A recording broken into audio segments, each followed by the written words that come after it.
that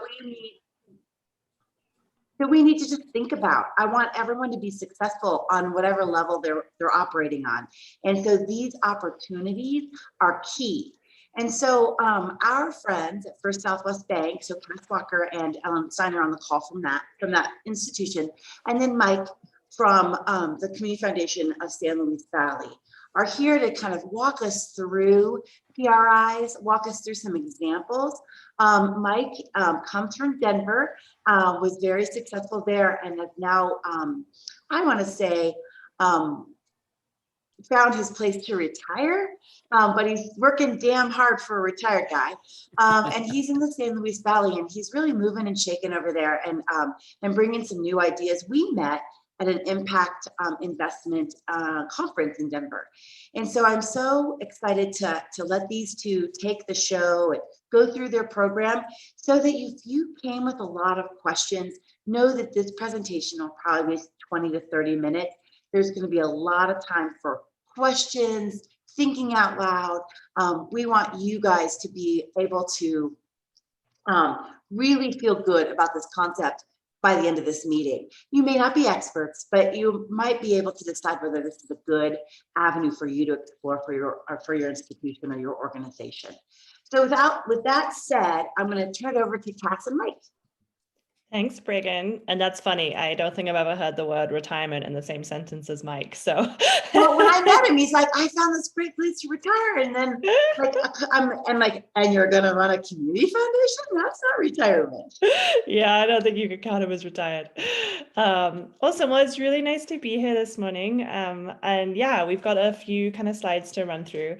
And then as Brigham said, we're really hoping this can be a conversation. It sounds like all of you on the call are from different types of organizations. So I don't think Mike and I will claim to be, the be-all experts on PRIs, but we can definitely help brainstorm and talk through any questions you might have and see if we can help. So quick introductions. So my name is Cass Walker-Harvey. I'm Executive Director at First Southwest Community Fund. We are the nonprofit partner of First Southwest Bank. We support small businesses, nonprofits, entrepreneurs, startups across rural Colorado, but we really focus on the southern and southwestern counties. So Durango and the La Plata region is a really big part of our footprint. And I can talk a little bit more about what we do in a second, but my background is in building entrepreneurship ecosystems. So really looking at how we can support entrepreneurs and break down barriers for folks to get access to capital and other resources. I've been with the Community Fund for 2 years. I will put my hand up and say I am not a finance person, so I will try and not use any complicated finance language. And if I do, feel free to call me out on it because it's been a learning curve for me the last couple of years too. So Mike, you want to introduce yourself? Sure, thanks. So I like to think I've moved back to my ancestral homeland, so in the San Luis Valley. So and if you get to wear a cowboy hat every day, then it's kind of like, yeah, that's an added bonus. Anyway, so yeah, I'm with the Community Foundation of San Luis Valley. Prior to that, I worked in actually Chinook Fund for 10 years, which is a small community foundation in Denver, started by John Hickenlooper. And then worked for John Hickenlooper when he was mayor of Denver. And that's when we did a TOD fund, a transit-oriented development fund using PRIs with the light rail build out. Yeah, I think PRIs, they're a tool in the toolbox, right? They're something that you can add to what you're already doing. So that's my dog, by the way, if you can hear that.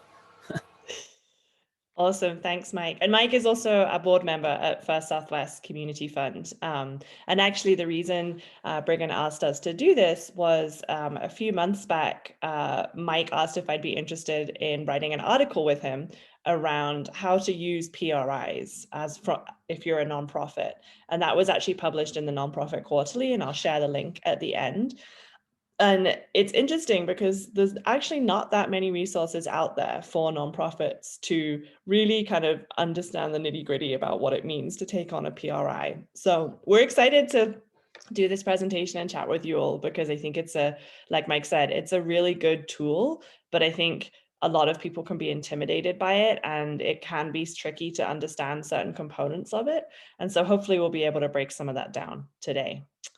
All right, so, I mentioned we're First Southwest Community Fund. So we have about 15 different programs that we work with to support small businesses. One of them is the Launch program that we partner with Brigham on to help support nonprofits. We as an organization, and we'll go into this, we don't do PRIs, but we use PRIs as a funding stream to be able to offer our programs. So first off, what is a PRI? There's a fancy definition here on the screen, and I can share these slides with folks afterwards. But essentially, a PRI is a loan, a really, really low interest loan. And they're made generally by foundations, and the mission of them is really important. So generally, foundations use them to pursue whatever their mission is, rather than to generate income. And I'll talk a little bit about some of the other investments that foundations make, but in its most basic form, like that is what a PRI is. So you can see down here the kind of different types of foundation support that you can see. Probably the one everyone's most familiar with is a grant, right? That's generally what we think of when we think of foundations. And so what's cool is over the last few years, foundations have been really expanding the different types of financial tools they can use to support nonprofits. Most of you know that like most foundations will only give away about 5% each year. And so they have this other 95%. And then there's, they can invest that in different ways. And so especially actually in Colorado, there's a really progressive set of foundations that are looking at what are the different financial tools that they can use to be able to help folks achieve their missions. So this goes into a little more detail. You can see there's kind of a spectrum when you think about the types of investments or ways that foundations can give money essentially to nonprofits. So on the far right-hand side, you've got philanthropic giving. So that's your regular grant process, right? I'm pretty sure if you're all in the nonprofit space, I don't need to explain what that is. The next one along is this PRI, so program-related investing. So as I mentioned, like these are these low interest loans or investments. But the really important part about it is that the reason foundations are doing them is to achieve impact. It's not to make money. And so we'll talk about this a little bit later, but generally you'll see these program-related investments at like a 0 to 2% interest rate. That's really where they tend to sit. From there, you get into mission-related investing and classic investing. So foundations can use their capital to either make mission-related investments or even classic investments. And on that end of the scale, foundations are really looking to make money on their investment, right? So mission-related investment, they still want it to be aligned with whatever the mission is from the foundation, but the purpose is really to make money. So that's kind of the spectrum of capital. And there are some things in between that. For example, there is what's called a recoverable grant, which kind of sits between the philanthropic giving and program-related investment. It's probably in that like middle piece. And a recoverable grant essentially is somewhere between a grant and a loan. So folks will say, I'm gonna give you this $500,000, but really I want it back at the end of the purpose. However, if you don't manage to get it back to me, I'm not gonna like hold you responsible for it. Cass, can I just add? Yes, please jump in wherever. I think there's really been a philosophical switch for foundations where traditionally had been, especially with their endowment, to make as much money as possible, right? Like get the highest return you can so you can give out more money was the philosophy 20, 30 years ago. And really what people are saying now is, if you're a foundation that funds environmental issues and your investments are tied up in gas and oil and other polluting industries, you're kind of working at counter purposes, right? So on one hand, you're giving grants to environmental organizations, but on the other hand, your investments are tied up in polluting industries. So trying to match your mission to your investment philosophy, I think is really what some folks are trying to do. In addition, Cass mentioned the 5% rule. So private foundations, so community foundations are exempt, but private foundations must give away 5% of their corpus every year. So PRIs count toward that 5%. So they get to count it toward that 5% payout.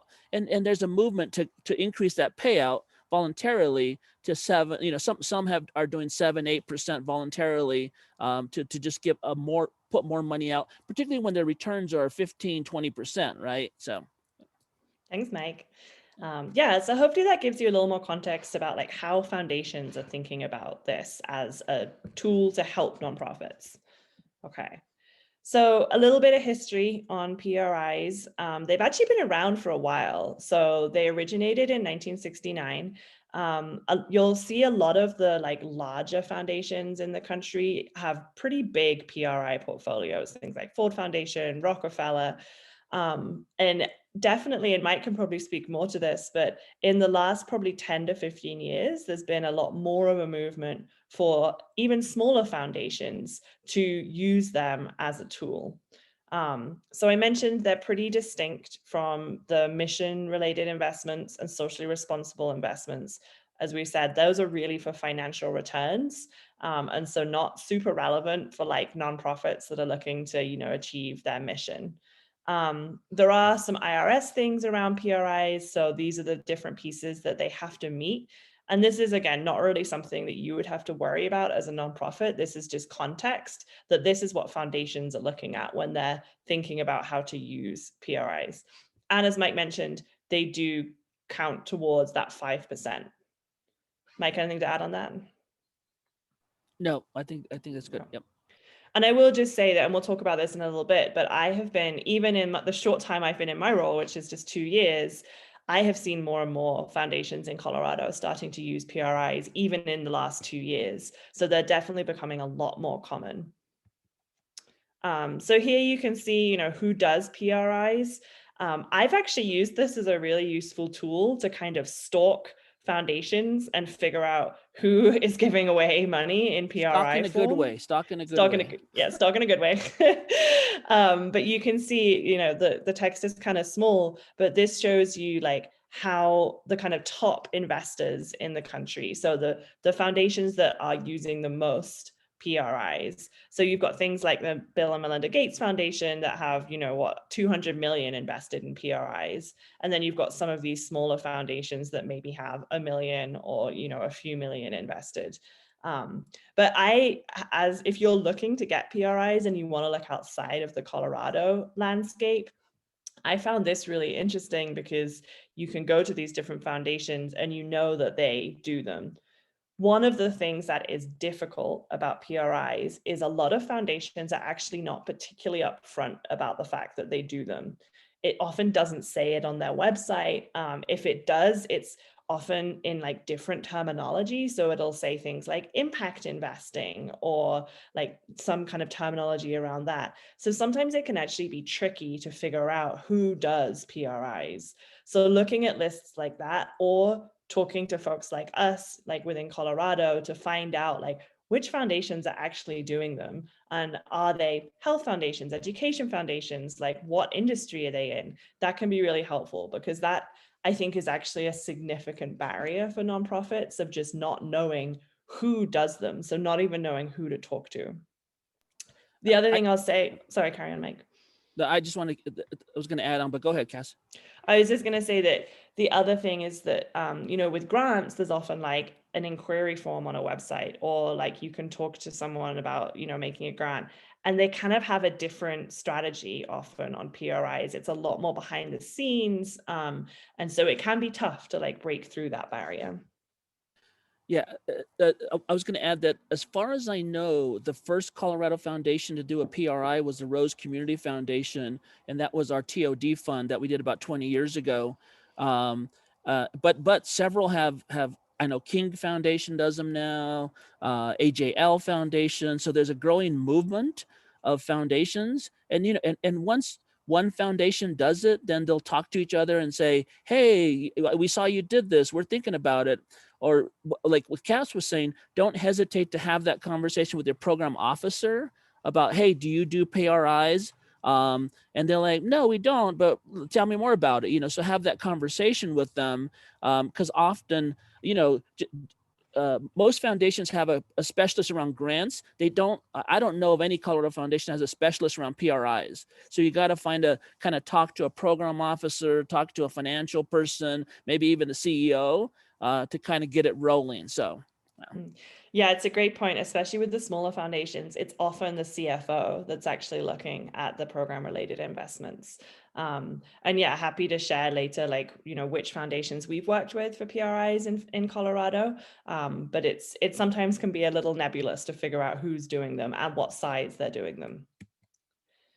So how do PRIs fit into fundraising? Kind of as Mike said, what I would love for you to take away from this conversation is that this should be another tool in your toolbox. We're going to go through a couple of examples of how they can be used. They're not right for every program or everything, because at the end of the day, it is a loan and you are supposed to pay it back. And you have to sign loan documents saying you're going to pay it back. At the end of the day, is a foundation going to take you to court and take your building over a PRI? No. But you are entering into a legal agreement saying that you're going to pay that money back. So generally, when you think about, all the different tools you have for fundraising, right? Whether it's grants, whether it's, private donations, whether it's some kind of fundraising event, PRIs are another tool to put into that box, but for a specific project or specific program, generally where there's going to be some kind of income coming in. And so we'll talk a little bit about examples because I think it's easier to kind of see it. But Mike, anything to add on the toolbox? I like to think of PRIs kind of as gap funding, right? Like it's really, when you're buying a building and you have this much money and the price is here, it's kind of that gap that helps you get over the top. But as Cass said, it's not for everybody, and it is an obligation. You have to take it seriously. So, but it is one of those things that you can use to make big capital projects or small capital projects possible. So. Great.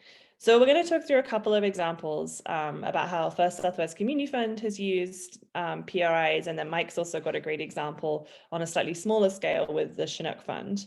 So as I mentioned, for our organization, PRIs are a really useful tool. So because we support small businesses, often what we're doing is providing really accessible loans, either to for-profits or non-profits, to be able to, as Brigham gave you those examples, purchase equipment, maybe buy inventory, maybe buy a building. So we're providing those loans to folks. And for us to have the money to be able to do those loans, we often use PRIs. So I will go out to a foundation and say, hey, as the example is on here, we're starting a rural women-led business fund.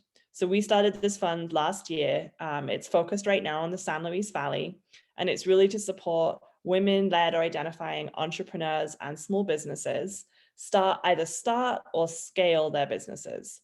So in our Rural Women-Led Business Fund, we have an $800,000 loan fund, and then we have about $350,000 of grant funding. And so I went to Colorado Trust and Colorado Health Foundation and said, hey, I've got this program happening. Would you consider supporting us? And so what they did was they provided a PRI for the loan fund portion, and then grant funding for the education workshops, things like that we're doing. So I really like this example because it shows you the distinction, right? So for the loan fund, we have a PRI. The PRIs were at 0 or 1% from the foundation. We have to pay them back. You can see on the screen, they're slightly different terms. So between 5 to 10 years, which means we've got $800,000 that we can do loans with to women-led businesses. And because their terms, the PRI terms the interest rates are so low, we're able to lend the money out at between 1 to 3% to women-led businesses, which is obviously a lot lower than you would normally see a small business loan. So because it has this impact driven piece, it's a really good alignment of having that funding come in.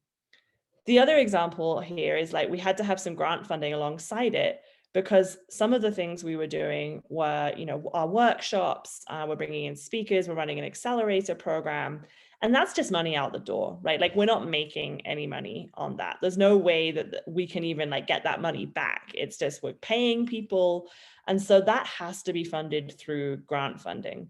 The loans, though, are going out to businesses, and those businesses are paying them back, right? So that means that we will be able to repay that PRI in the 10 or 5-year term. So hopefully that gives you a little bit of a distinction. So it's a very specific example, but it's a really good use of a PRI for us because we can essentially re-lend it to support small businesses. So different example, Mike, I'll turn it over to you because I think this one might be more relevant for folks on the call. Yeah. So when I was at the Chinook Fund about 20 years ago, we had this crazy idea to buy our building, right? And it just part of my fundraising hat is I often think that stability, long-term stability for nonprofits is when you can buy a building and then eventually create an endowment, right? That tells your donors you're going to be around for the long term, right? So this was, pre-crazy days in Denver when we had a chance to buy a building for 100. We actually had a chance to buy a building at 32nd and Zuni, if you know, kind of northwest Denver, for $100,000, and then we were going to put $15,000 in to renovate it, right? So we, our whole budget at the time was about $100,000. So it's talking about, the same size of our budget. So we approached several different foundations and talked to actually city officials. And so we got a community development block grant, CDBG, to help with some initial purchase. That was part of it. But we also turned out to be about an $85,000 PRI from a local foundation. And the great thing is that it was at 2% interest, and it was a 10-year term, but it was amortized over 30 years, right? The loan payment. So we were literally paying about $200 a month on this $85,000 that we had borrowed. So what we did was we launched a capital campaign, and it was actually the idea was to launch the capital campaign and pay off this PRI, but we found that we were able to actually make more money by investing this money than in paying off this term. So we invested, and then we quickly met the goal of the capital campaign, and that morphed into our $2 million endowment campaign, and that really solidified the fund for the long term. So not only did we have a renovated building, but we had a $2 million endowment campaign, and it was really started because that PRI allowed us time. It was about a 3-year campaign between the capital campaign and the endowment campaign, but that PRI allowed us to have some time to kind of build that up. And I could say honestly that if it wasn't for that PRI, we would not have done that real estate. And just to give you some context, Northwest Denver, the housing prices went crazy. So about 15 years later, they sold that building for $1 million and moved into another neighborhood and renovated and bought a building and renovated it. So it gives you a sense of kind of how you can take that and then, because the neighborhood, we really wanted to be in a neighborhood that was up and coming, and that neighborhood had already up and come. So we wanted to move to a different neighborhood, but that's kind of how we did that. It was very new. I mean, we had to walk baby steps. Our treasurer was freaked out. Our board was freaked out. The foundation's people were like, we've never done this. We don't really know what we're doing. I will say the city was really helpful because they had done similar things. The other thing I would say that PRIs are really good for many different sectors in the nonprofit community, but really those housing, organizations do housing, because they're already used to dealing with financing and with stacks, right? When you have different stacks of money, so you can have, your first $1 million at 1% interest, and then your, next $1 million at 3% interest. So they know how to deal with stacks of loans, kind of stuff.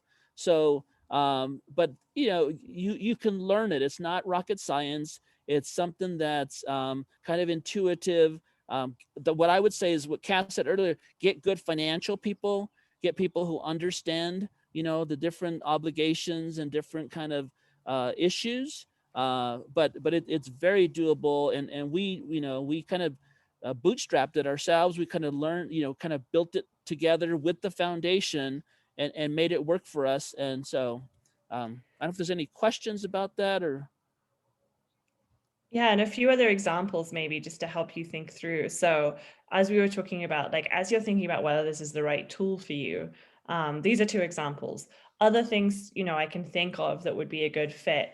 A lot in the food and ag space can often be a really good fit for PRIs. Like maybe you're setting up a local food network co-op and you need to either invest in like infrastructure or equipment, or you're setting up a local CSA program and you need the boxes and you need like the infrastructure, a truck maybe to deliver it. But if it's a CSA program, right, you're going to be bringing in that program income. And so you can make that initial investment with a PRI, and then you're going to be able to do it.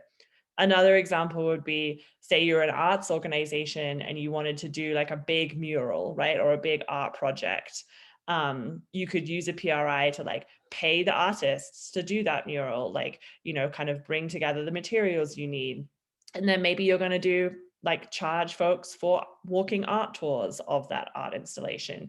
And so do you see that like there's this income coming back in? And so I really like what Mike said about how it's like a gap funding, because I think that's a really good way to think about PRIs. Like if you have a project that needs that initial capital investment, whether it's like a building or whether it's, kind of more like a project, like an art thing, it enables you to get over that big hump of like having to do a big capital campaign before you've even been able to do it, right? So it is that really useful tool.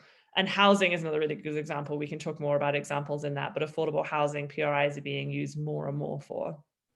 Cass, I'll mention another one. Girls Incorporated in Denver wanted to start a girl-run business, so they bought a coffee cart. So they got a PRI from a local foundation, and had the girls like part of the negotiation team in terms of, so they can see the behind the scenes financials of it. How much did it cost? They had to do the research on the coffee truck. How much do you need in supplies? So they got a PRI. They opened their cart, and then they had the girls run the business. The other thing that I think Cass mentioned, or one of the slides mentioned, PRIs can go to for-profits also. So nonprofits that have a for-profit, either housing wing or a business. I think of like in Alamosa where La Puente has the coffee shop, right? Which is a for-profit that supports the nonprofit. So they can support for-profits, but to buy a coffee cart, to buy a food truck, just something where you need some upfront capital to kind of get it going. Awesome. So in the last few minutes, and then we'll move over to any questions, just a few things to think about. And there's a lot of text on here because I figured I would share the slides, but I'll just pull out. So, we've kind of talked about, is your project or organization a good fit for a PRI? So the two things to think about: how will you repay it? And how do you intend to use the money? And then we've talked through kind of different examples of how that might work. Do the terms of the PRI fit your need? And I'll talk about that in a little more detail in a second. But there is not really like a standard term for PRIs. It's done very much on like an individual foundation level. And even within a foundation, they can do PRIs with lots of different terms. And by terms, I mean like, what's the interest rate? Like, how long is the repayment period? Are there reporting requirements? So there's a lot of things to think about, and I've got a list in just a second. But that's another really big piece to think about, because if you know that the term is 10 years, so you can figure out how much you're going to have to pay over that 10-year period, and that's going to put a lot of pressure on your organization. Like maybe you need a longer term, right? Maybe you need more time to be able to pay that back. And then we talked a little bit about this, but who gives PRIs in your local area? So as Mike mentioned, it's a great idea to ask your program officer if you're already working for a foundation. It's a great idea to ask organizations that you know use PRIs like us. So I can already tell you, like, Colorado Trust, Colorado Health Foundation, Kenneth King Foundation, AJL, Dakota Foundation, like a lot of the kind of more well-known foundations in Colorado do these. And a lot of the smaller ones are starting to as well. So this is where the big financial words come in. And so I think that one of the main things I would say to you is, if you think this is a useful tool for your organization, don't get overwhelmed by the finance terms or the paperwork that you have to fill in to do this. Just find the right person that can help you with that, right? So find, as Mike said, get the right finance person. There are lots of consultants that can help. I think we're definitely happy to help talk people through it. And I know Mike is as well. So just know that help is out there to help you kind of navigate through the nitty-gritty. But these are some of the different things that you need to think about. So the interest rate, as we mentioned, most fall between kind of 0 to 3%. Generally, the rate is aligned with how impactful the PRI will be. So for example, last year during COVID, we were able to get several 0% PRIs to be able to loan out really low interest loans to businesses that were struggling, right? So depending on the kind of situation will often determine the percentage. The repayment schedule. Some PRIs don't require any repayment until the end. So if it's a 10-year PRI, the foundation will say, okay, see you in 10 years, basically, right? Pay us back everything in 10 years. Some want interest payments during that time period. Some may want principal payments during that time period. And that really depends foundation to foundation. I will say that both the interest rate and the repayment schedule are negotiable. And I wish someone had told me that when I first started my job. I picked it up pretty fast, as Mike knows. But definitely the first couple of PRIs that I didn't really realize how much I could push and negotiate on those things. And so don't be afraid to ask for what you need for with this. The foundations ultimately want to help you. So it is important to understand these concepts so you can say, hey, no, I need this. Cass, can I add about repayment schedule? Make sure there's no penalty for early payment, because there's some boiler language that actually penalizes you if you pay it back early, because they want to get their full interest and that kind of stuff. So just make sure there's no penalty for paying back early in case you can pay it back early. So yeah. Yeah, absolutely. The other thing to take into account is covenants. So some foundations will put covenants in the PRI agreement. And those are basically requirements that your organization has to meet to stay in compliance. So one of them, for example, is a debt service coverage ratio. So how much money you're borrowing. And with a lot of smaller nonprofits, this isn't as relevant. For organizations like ours, where we're operating multiple loan funds, this is more relevant, but it is something to just pay attention to.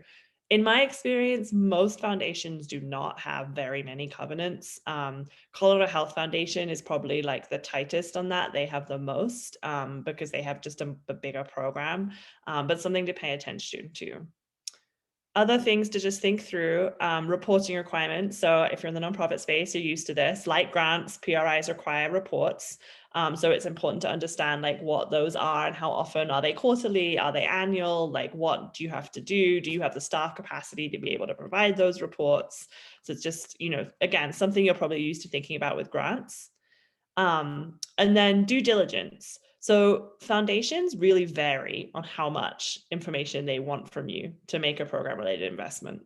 Some, it's enough for them to just know, hey, we're mission aligned.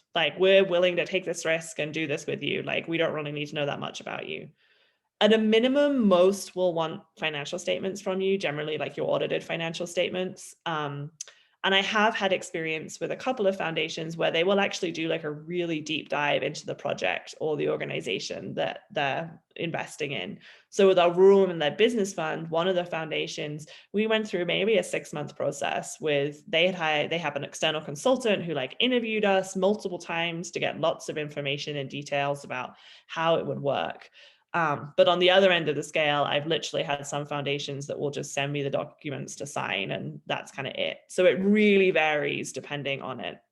Another thing is that foundations will share due diligence often. So if one foundation is invested in you and then you want to go and get a second PRI from a different foundation, you can ask that first foundation, hey, will you share your due diligence with the second foundation? And pretty much they will always say yes, because they want to leverage their investments.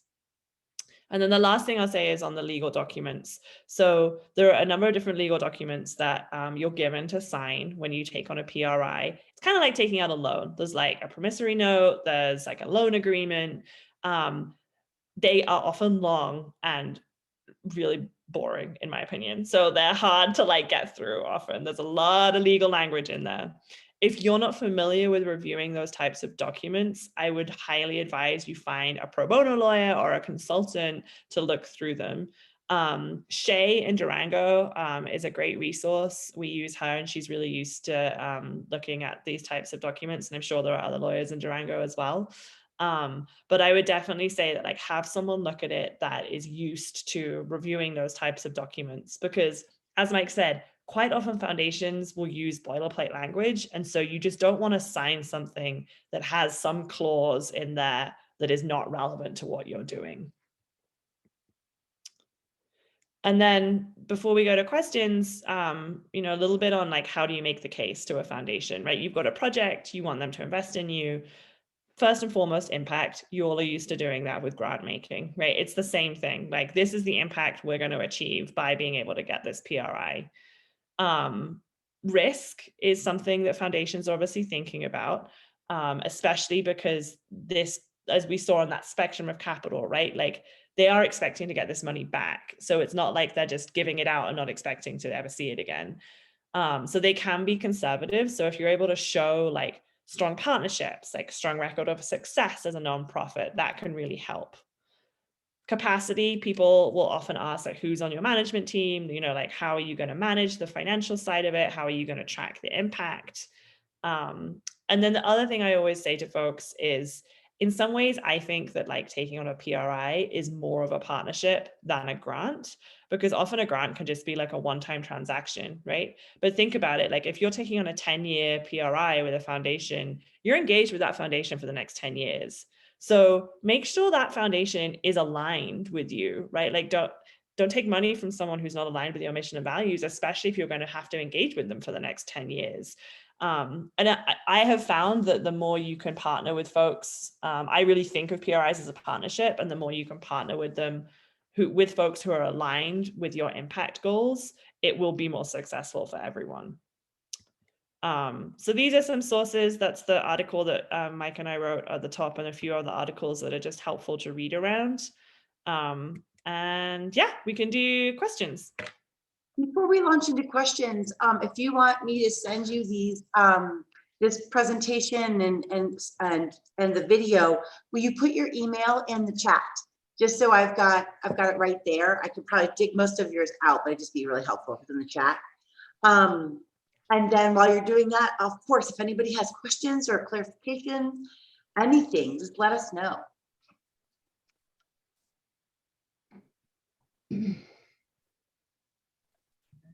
I have a question. What is,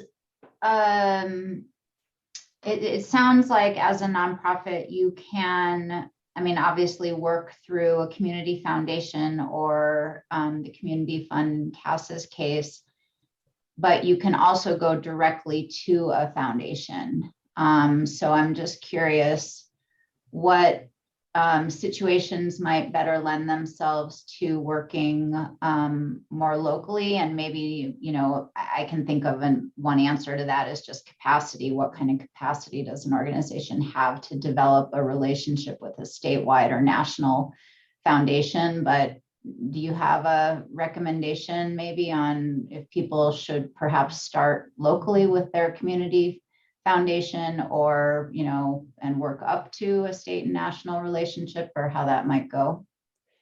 I think it's a great idea to start locally, if nothing else, because like Brigham and Mike, for example, with their community foundations, they know which foundations do PRIs in Colorado, right? So I think it's a really good place to start of at least having a conversation. I will say that there are probably more like statewide foundations doing PRIs than like local foundations. And so in my experience, it has been more beneficial to go to like the statewide level. As I mentioned, depending what industry you're in, right, that can be really helpful. So like if you are in education, like going to, what is this, GCI, like they're doing a lot of stuff in the education space. Like if you're more connected to the health space, like Colorado Health Foundation and Colorado Trust do a lot of PRIs. There's also PRIs that are obviously like geographically like either restrained or focus on a geographic region, right? So we work with a lot of the foundations that focus on the San Luis Valley, for example. Like Kenneth King really likes doing PRIs in the San Luis Valley.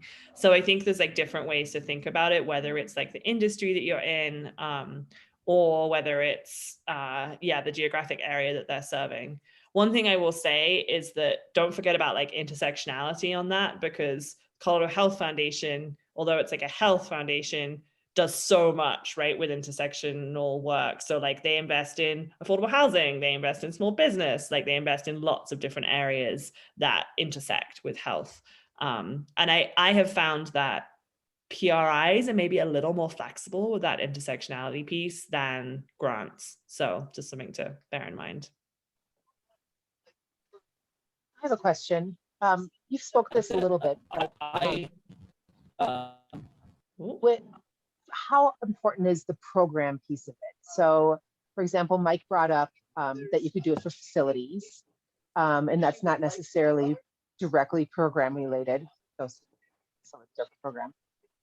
Is it just based on the foundation? Is it, that you're really, does it have to be very specific programming like you do for grants? You have to really nail that program.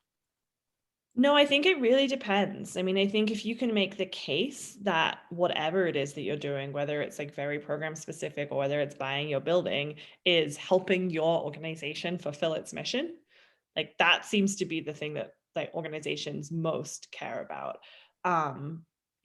As with grant making, right? Like foundations get excited about different things. And so if you have a program that that like this one foundation would be really interested in, then it might be easier to get them to engage on that. Sometimes maybe it can feel that like buying your own building is not that sexy, right? But if you're like an organization that's super aligned with the foundation's mission, and you need to buy your building because that's going to enable you to take your organization to the next level, like that's a really good investment. So I think it really depends. Thank you. And if you have specific examples that you're wondering about if they fit for a PRI, like feel free to throw them out. I'm happy to brainstorm. And I would just add a couple of things. One is that I've never met a foundation that's given a PRI that hasn't given a grant first. So I would say the way in the door is through a grant, right? Talk to them about a grant and then have the conversation about a PRI. It's very, very unusual. And I don't know of any Colorado foundation that's done a PRI without having given a grant. And sometimes they go hand in hand, right? They'll give you $10,000 a grant and $100,000 PRI. And like Cass said, foundations love new things. So if it's a new program, if buying your building allows you to expand your program to, double the capacity or feed, 100 more people, that's what they're interested in, right? They're interested in growth and development and expansion, serving more people. So if this PRI is going to allow them to do it or allow you to do it, then they'll be more interested. Right. Like if you're paying $800 a month in rent and you can do a PRI and pay $100 in rent, essentially, right? And then you've suddenly got that $700 a month to do programming like that. And you can say, hey, this is going to allow us to do X, Y, and Z with that impact. Yeah, that's a good example. And I will say actually that we might be the exception to Mike's rule because we actually have had a number of PRIs without having grants first, but we have often had grants alongside PRIs. Cindy, it looked like you were going to maybe throw out some thoughts. Did you want to? No. No, no thoughts, just kind of a Okay. big picture thought. Okay. I have a quick question.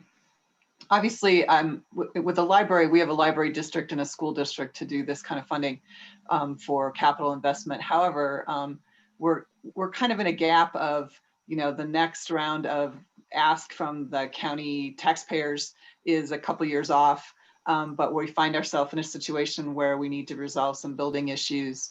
What would you advise there? And how would a PRI or something like this fit into the picture?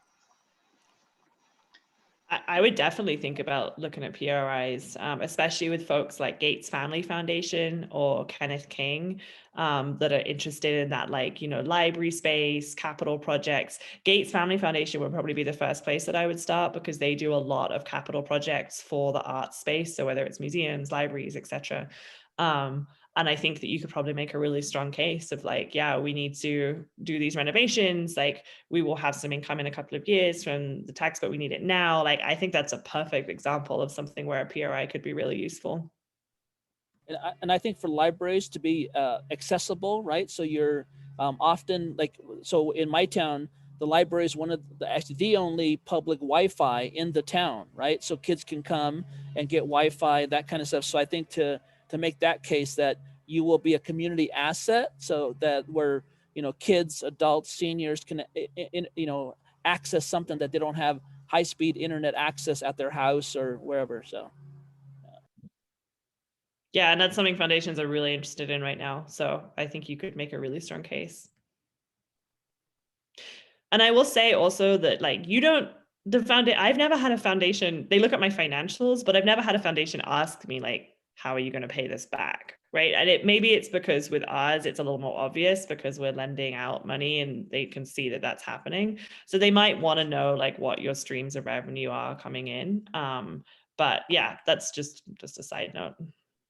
And everybody loves libraries. I don't know anybody who's oh, libraries are bad for you, or they're so controversial, everybody loves libraries. Libraries are a proven community asset. So I think it's a fairly easy sell. Hey, Mike, I know when we talked a couple years back, you were really intent on getting a grocery store, that you had read a lot of research about how grocery stores make a town. And were you able to PRI for your grocery store? Yeah. So that's so Kevin Wilkins, if you know Kevin Wilkins, who's the head of the DRG in Alamosa, he says for small towns, you lose your grocery store, you lose your gas station, and the town dies, right? So we were in a situation, we had no gas station, our grocery store was teetering. So there were several efforts to try to, we never did Brigham, but the good thing is we got a gas station came back. So once the gas station came back, then the grocery store was able to come back. And actually COVID, the ironic thing about COVID, people stayed local to buy. So if you look at local sales tax, it really went up, right? In small towns. But yeah, that was exactly, but I know in Arizona, they did a PRI to save their grocery store. Other towns have done PRIs to do gas stations. But yeah, we're small towns where you're losing. I think the grocery store in San Luis that they're trying to save, the oldest grocery store, I think it's the oldest store in the state. I think they're using a combination of PRIs and other mechanisms to keep that afloat. So yeah. Any other questions? And Braden can share our contact information too if you do ever just want to chat about it. I think especially if your board or something is not necessarily used to thinking about this as a funding mechanism, it can be an education process of how this can be useful and how okay, yes, it's taking on debt essentially, but it's the friendliest debt you're ever going to see. So yeah, I think I'm happy to be resources as you all are kind of thinking through whether it's a good fit or not. And I'll add to foundations tend to have trends, they kind of all discover, oh, let's all do this. And then let's all do that. This is their trend right now. People love PRIs. They talk to each other about PRIs. So it's a good time to talk to them about it. And Cass was saying about the terms, even though the term of the loan may be 10 years, in terms of payments, you can get that amortized over 30 years like we did. Like, so there are a bunch of flexibility things that you can work on, where you can, like I said, the term is 10 years at 2% interest, but it's the payment are amortized over 15 or 20 years. So your payments are even smaller.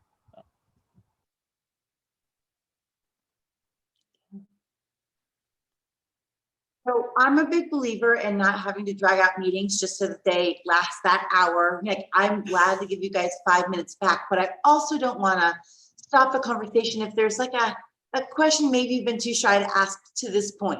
So unless anybody's got anything else burning, I know sometimes a lot of us don't even have transition time between meetings.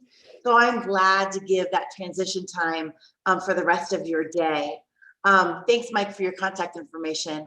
And if I don't see anybody kind of waving their hand like, one more thing, thank you so much for joining us. I think this is really exciting. Some of the people on this call I know really could use this tool. And so if you're ready for your board to learn more, or if your board's ready to go for it, certainly reach out to either Cass or I. And we both have some resources that we're eager to get into the community.